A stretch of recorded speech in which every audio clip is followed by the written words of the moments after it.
Hello, everybody. My name is David, and I'm excited to introduce you to Victoria Cooper. How's it going, Victoria?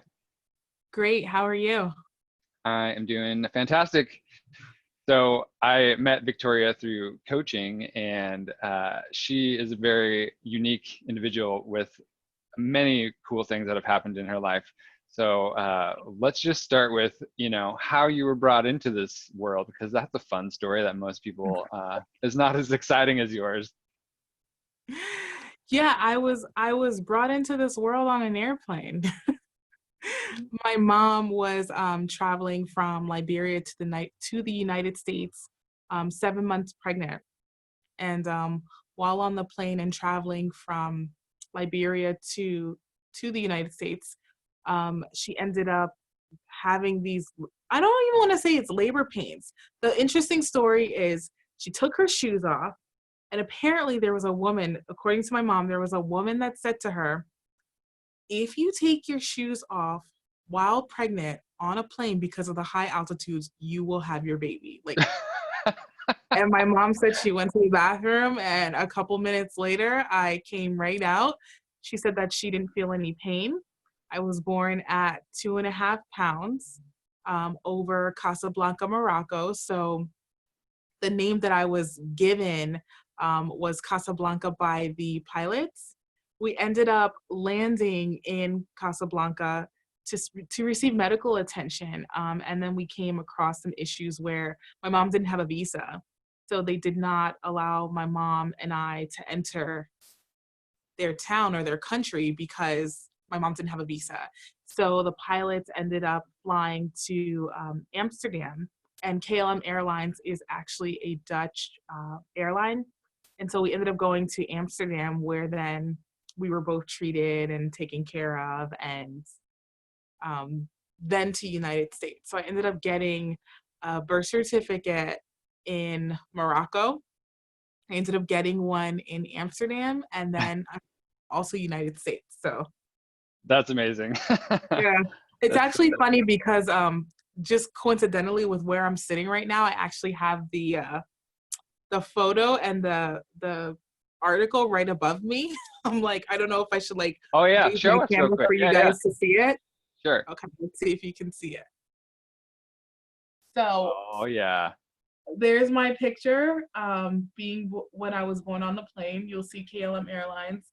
And then the outfit is actually a outfit from one of the kids on the plane from their baby doll, which apparently was way too big for me. And then an article, a Dutch article That's discussing the ordeal.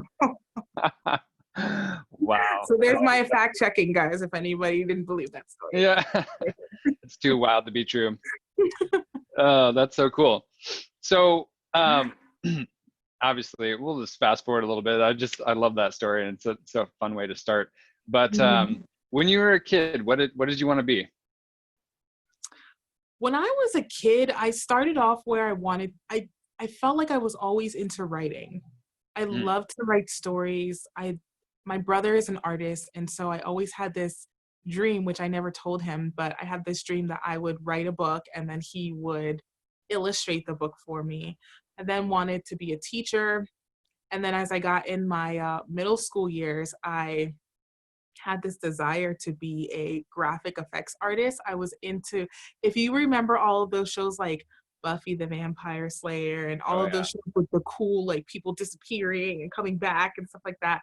I'm like, I want to do that. Like that's what I want to do. Then I Nice. started taking interest in like computers and like just how computers work and graphics and anything computer related. Went to college. That's what I majored in. Changed my major the very first day. It was like a class with codes, and I was like, "This is not my life. Yeah. I'm done with that." So, well, what made you decide to like go into computers in the first place? I was just always fascinated with how the graphics and the things worked, and like while just kind of toying around with different things on the computer, I started becoming fascinated with just how it was functioning, if there were any issues with it shutting down, any ways with connectivity at the time, like that was just when dial-up was kind of starting too. So all of these cool new things were happening. And I was just curious about those things and interested, and I found it all very fascinating. And then I had my uncle who was very much into computers, and my stepdad was into computers. And so I picked up this interest with just, learning more about it. But it was more because of like just understanding how things worked and how to just fix it and put it together. Nice. Yeah. Yeah, that's really interesting because maybe you had this thing for graphic design and art and that thing, and then this, trying to understand how it works and being curious about that, and like how did you decide, well, like I'm more curious about this, so I should go this route? Was it more like, oh, maybe there's a better career in this, versus like doing more of the art? With the graphic design, I think I was just trying to get my foot in the door with computers. And at the time, like, and anything on the computer, at the time, there wasn't really much that I can go into school for with graphic design on the computer. Mm, So it was like the advice that I got was, if the closest thing to get to that is just getting into computer science. And mm, so try to go that route. And also too, I'm very big on like tradition and culture, and not so much that computers are part of my culture or tradition, but I looked up to a lot of people in my family. And so there are a lot of things that I would see my family doing, and I would kind of imitate those things because they were things that were to me of value and things that I was just fascinated in, maybe getting closer to a family member and then connecting those things with me. So like my brother's an artist, and he's a mixed media artist where he does a lot of stuff on the computer and a lot of graphic design and a lot of illustration of that sort. So I think I gravitated towards that interest to figure out and to understand him. I mm. gravitated towards that.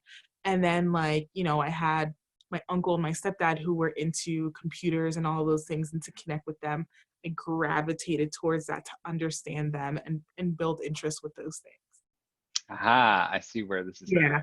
going. I don't know. I can't really say that like as a kid I enjoyed it, but it's hard to identify truly like what's meant for you and what you really want to do when you're so young. Some people, yes, they have that blessing, but I think at that time it was imitation and like wanting to draw closer to the people around me.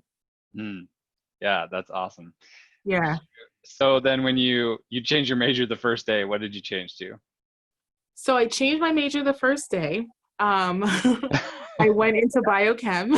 I went and like I did something completely different. Um, Another thing with connection. It actually all makes sense when I tie it back together. But it has to do with connection. I jumped into biochem, and I wanted to be I wanted to go to med school to be a psychiatrist. I had a friend who, when we were in high school, he would, spill his medication down the drain any chance that he could get. Mm, And he would always say that medications weren't for him. This was something that wasn't working. Nobody would listen to him. And I'm like, you know what? I want to be that person that listens to people. And I want to be that person that supports kids. And I want to be that person that can be some sort of support system and really understand and advocate for children and people who were in need of medication. So mm, then I went the route of, wanting to be a psychiatrist. Again, another connection to like connect with another human being. I went the route of that. And then I learned that, in psychiatry, you don't really offer much counseling, and there's not much that you can do as far as with connecting, as much as I would have liked. And I also hated organic chemistry. So I ended up changing my major again into something where I am now within my profession, which is psychology. And that was what fit me. And overall, although I picked up these different hobbies and things, it's still like psychology allowed me to still focus on the meat of the thing, which was connecting with other human beings and other people. And just to kind of transition a little bit more, there were a lot of things that, because I wanted to connect with people and understand people, I picked up a lot of different traits or crafts or interests, which kind of almost makes me like a jack of all trades. mm, But it helps me with my business and my company now because it allows me to be creative and use other sides of me not only from a psychological perspective, but from a creative perspective and just giving insight in other ways. That's so cool. Yeah. Yeah, it's so fun to look back, and just see like all the pieces and how they all like inform Yes. and direct. And maybe even if we don't know exactly what we're searching or where we're trying to go exactly, but like it's when you get at least somewhere, not to the end, but you get further along, you get to look back and see how you got there. It's so fun. It just aligns. I mean, it's great. Yeah. So with the exploration, do you feel like talk to me about what you think the value of exploring and kind of trying and like you said, jack of all trades. What do you think the value is for anybody in that process? I mean, how can you fully know who you are if you don't take the time to try certain things, you know? One of the things that I talk about often with people is a concept that I call the Johari window. I don't call it the Johari window, but it's called the Johari window. And it talks about just your knowledge and insight. And in each section of that window, there's information that you know about yourself and information that other people know about you. You have information that you know about yourself that other people don't know about you. You have information about yourself that other people know about you that you don't know about yourself. And then we have that window where that block where it's like information you don't know about yourself and then other people don't know about it either. So I always talk about finding ways to navigate through those different blocks and those different areas in the window. And overall, the purpose of it is for you to be as whole as possible and to learn as much and just connect with who you are. And I think that if you don't take the time to step out of your comfort zone or even explore things or learn things, it's going to be harder for you to learn about who you are and yourself and also how you connect with other people because we all are interconnected in some way, right? There's something that keeps us in common, and it's really important when you're connecting with other people you find a way to connect with them through experiences as well because those things bring us together and make sense to us. Yeah, totally. And do you feel like you were more naturally inclined to just do that based upon, your family, the people you were surrounded by, the way you grew up, or was it something that you really had to like develop and learn and like work into your life? I think oftentimes, just like so many other people, these things happen through circumstances. Mm, You know, when we are in opportunities or in situations where things don't go our way, or maybe we thought we made a mistake, or just things don't go according to plan, that plan B, C, D, E, or F sometimes allows us to step outside of our comfort zone and try something different. But the thing that puts you into practice of being more open to it is when those circumstances happen, even if it's out of your control, really processing it and giving it meaning for yourself and letting it make sense to you and understand its purpose then allows you to be more open-minded to trying things that are outside of your comfort zone. yeah, totally. So you just gave me your answer for like from your professional point of view, but what about for you personally? Like, were you always like that, or did you develop it? No, for me, it was through circumstances, and then as time, Okay, okay. I process these things, and now it challenges me to step outside of my comfort zone. Okay. So yeah, no, Yeah. I didn't. This didn't come to me naturally. A lot of lessons that I had to learn, a lot of experiences that I had to have in order to get to a place where it made sense to me, and then I was able to refer back to those things when I'm challenged or encouraged to try something different or to step out of my comfort zone, for Mm, sure. cool. Would you be open to sharing maybe one of those challenges that you worked through and it helped shape that for you? Yeah, one of them was when I graduated from undergrad in college, I told myself I had a whole plan. When you're in your like early to mid 20s, 20, 22, 23, graduating from college, you come up with a whole timeline on how you want your life to be sometimes, especially women, I feel like. And for me, it was I am going to go and I'm going to finish college. When I'm done with college, I'm going to go straight into grad school. Right after grad school, undergrad, or right after grad school, I'm going to get my doctorates. I'm going to get married. Like I had a whole plan on exactly how I wanted my life to be. There was a school that I really, really wanted to go to, and I ended up, interviewing for a possible, you know, slot in the school or getting admitted in the school. But I actually ended up getting like waitlisted after that interview. And when I got waitlisted, people, I was trying to get the inside scoop and like talking to people and networking. They're like, when you're waitlisted, you usually get in, so you're fine. I desperately wanted to go to this school. Ended up not getting in. And I was like, oh my God, like my whole life plan, everything that I want for myself, like, I don't even know what I'm going to do. I'm like, I'm stuck. Like, what am I going to do after this? Like, the plan was to go straight to grad school. All my friends were going to grad school. I ended up instead, coming back home and working in the field just with my bachelor's and gaining some experience and working with kids. I started off doing that. Got myself involved in like working in drug and alcohol. There are a variety of different like demographics and different areas in psychology that I started to get my feet wet in instead of going to grad school. Second year, I was like, you know what? I got waitlisted. There's no way that they're gonna, deny me this time. So I'm just gonna apply to the same school and only that school. That's it. Applied, interviewed, got rejected. No. Second year in a row. Got rejected.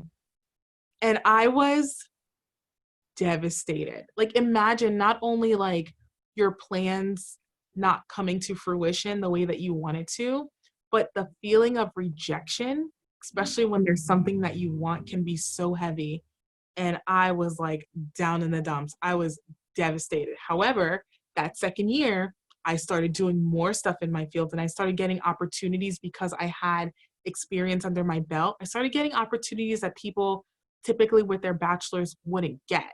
And I started getting trained in advance. So people were going to grad school to really like your grad school years are really the times where you start getting trained as a counselor. You really don't get much of that in your bachelor during your bachelor undergrad years. So during that time, people were starting to get trained as counselors. I wasn't in grad school. I was rejected. However, I got into a great job where they started training me on how to be a counselor. And then I started getting like hands-on experience. I was getting master's level experience without being in grad school. And I got a lot of experience. I was in the prison. I was in rehab centers. I was all over the place working with homeless men. I was working with youth. I was doing so much work. My experience was really, really building a lot as compared to somebody who is either currently in grad school or somebody that had recently graduated from college. Ended up going to this random dinner for like a bunch of people in the field of psychology. Again, it was rare for people with their bachelor's there, but I was there. And I sat at a table with this guy and his wife, and he's like, yeah, so you go to grad school yet? And I'm like, no, like I'm feeling all embarrassed. Like, no, I didn't. And he's like, why don't you go to Chestnut Hill College? And he's like, I never forget. He's like buttering his roll and like doing these cool tricks with how he's buttering his roll and just eating it and like barely looking at him. He's like, just apply to this school. And I'm like, huh? And he's like, apply here. He's like, they have a sister campus that's close by, so you don't have to drive that far. So I'm like, but I don't really know if I want to go there. He's like, just apply. Applied. They were so impressed with me. I got in. I had already had so much experience from my field. And while I learned a lot from, my program, I barely read any books. Don't tell any of my professors, but I barely read, and I graduated with a 3.89 GPA. Do you know what I mean? So it's like that experience with being rejected and like having my own plans instead of like the plans that God had or the plans that the universe had for me. I had to go with the flow and flow with my disappointments and my circumstances. And it brought me to a place that's way better than I could have ever imagined. That's so cool.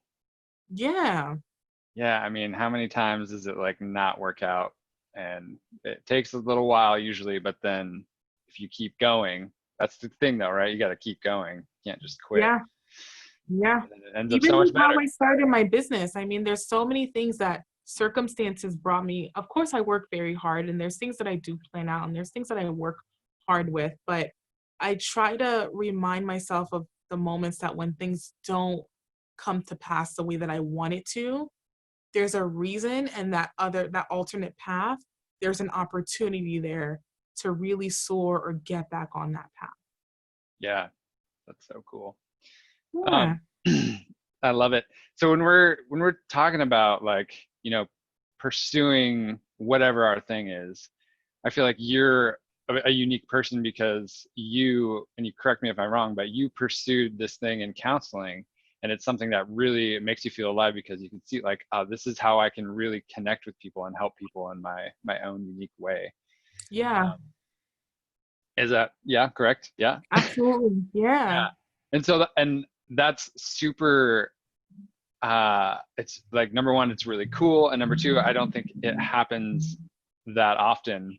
And I think that a lot of times we get up in our heads about like, oh, well, I'm not going to pursue this thing because I can't make a career out of it. And so then we just like throw it all out. And I think that sucks. It does. It does. I usually do these videos on my Instagram, just giving like words of encouragement or some sort of insight. And one of the videos, I should have done it sooner, sorry. But one of my videos that I plan on doing is based upon some insight that I got, or based upon somebody contacting me earlier this week, and they're like, Victoria, I just wanted to know, is there money in this particular field? Because I'm interested in exploring it. So the Mm, person wanted to like pursue something within like website design and website creation, right? I know this person to be excellent with their hands. I don't even know them to use a computer, but they're asking me, is the money in this thing? And I'm like, no, the money's in your gift. It's mm, not in that industry. People who are in that industry that are gifted, that's there's money there. mhm, So if there's people that are skilled in web design, right? The money's there for them. But if that's not what your gift is and that's not what your passion is, then the money's not there for you. Go towards something that you are passionate about, something that feels right for you, something that you're willing to challenge yourself with, but also enhance the gifts that you have within you. That's where the money is. Like, you are the money, and I think sometimes we get so caught up in other things that look good or what other people are doing and things that are shiny from other people's pockets, that we really don't focus on ourselves and the things that are instilled in us and our own purpose and how we're supposed to use that. And I think it's important that we get back to that and we ground ourselves to that. yeah. And to that point, like if we go after this thing for the money, and then maybe you make a little bit of money, but now it's like 6 or 7 years down the road and you're like, I'm so bored, like why am I here, what am I doing? You're still asking the same questions. Yeah, because the reality is when it comes to, the things that we're doing for a living or our profession or our companies, there are prerequisites and there's basic things that all of us need to have or need to acquire, right? Basic skills. But then the thing that makes us good is our gift, right? The thing that makes you great is your gift. The thing that makes me a strong clinician is the gift and the experience that I've built up, not so much the fact that I went to school for it. And so it's like, just like you said, if you go and you just start off with that basic, you just start off and it's like, yeah, you're making a little bit of money, but how far does it go? If you are not rich in that gift, I don't really know how far it's going to go. I can't speak and say that, it works that way for everybody, but oftentimes for the majority of us, it does. Yeah, yeah, absolutely. So what are some of the most rewarding experiences that you've had in the past, let's say 5 to 10 years? In general or like I specific? would, yeah, let's do one in general, just like maybe a super rewarding experience, and then two in pursuing your gift in counseling and helping people. Um, in general, just being able to support people and watch the work that they're doing to like transform their lives. Mm, It is so rewarding to know that I could be used in that way. I always say that when I'm working with a client and I'm providing any sort of counseling or support or insight, it's not it's not me, it's you. I'm just the vessel and I'm just that support system, but all of that work has to do with like the client. So seeing them apply it and like watching these things change and transform is so rewarding because I love people and I love seeing people win. So when I see people go for it and they're doing it and they're accomplishing Yeah, these things, it feels really, really great. nice. Love it. Yeah. That combines those two questions, so that's fine. We'll leave it at that. um, so what would you say to, I mean, this, I'm curious to hear, you're not the average person asking these questions to, to somebody who feels like really stuck, just like, I'm stuck. I don't know what makes me excited to wake up in the morning. I don't know where I want to go. I think it's really important when you have those moments where you feel stuck and you don't know what you want to do. Are you taking the time to truly process it? Are you taking the time to identify the who, what, when, where, whys, and hows? And are you really trying to hold yourself accountable to identify those things? Sometimes these are things that we can discover and these are things that we can identify on our own, and we're able to put the pieces together and really break down what's happening here. And then sometimes we need that extra support. And so if you need that extra support, see a coach or see a counselor. Allow them to support you and help you really break down what's keeping you blocked, what's stopping that flow and that cycle of you being productive or you feeling accomplished, and let's start making progress and moving towards this thing. But ultimately it has to do with like your mindset, and that mindset of you initially just wanting this to change and you truly having a desire for it to change. Yeah. Do you really want it? Yeah. Yeah. Awesome. Sometimes people will say like, I don't really know what I want to do and I don't really know like what I'm supposed to have in life, but you know what?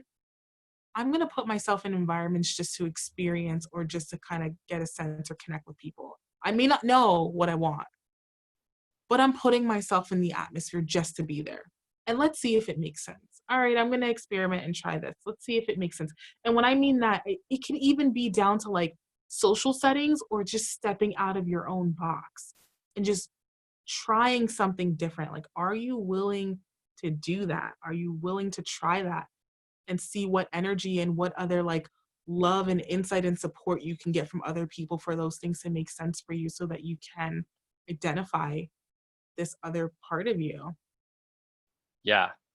Oh man, that's so good. It's like, yeah, are you willing to do that, or are you okay with just staying comfortable and being where you are? Right. And if you are, cool, awesome. But if you're not, are you willing to step out? Yes. And if you are, like you said, cool, embrace it and accept it. There might be there might be something that's fulfilling about that. Where Mhm. maybe sometimes we feel pressure to level up or reach a certain level as other people, and maybe that's not our role and our place. So finding ways to accept where we are in that moment, if we feel okay with that and we can embrace that, let's see how that like formulates and this how that evolves. Just own it. Whatever you do, accept and own it. Love it. Awesome. Yeah. Well, is there anything else that you would like to add? Because if not, that's a great place to wrap it up and leave people with that. No, that's all I've got. Keep being awesome. And Sweet. I'm here if anybody needs me. Yeah, thank you so much for your time today. And yeah, if anybody wants to get in touch with Victoria, just reach out to me. I'd be happy to connect you. So thanks again. Thank you.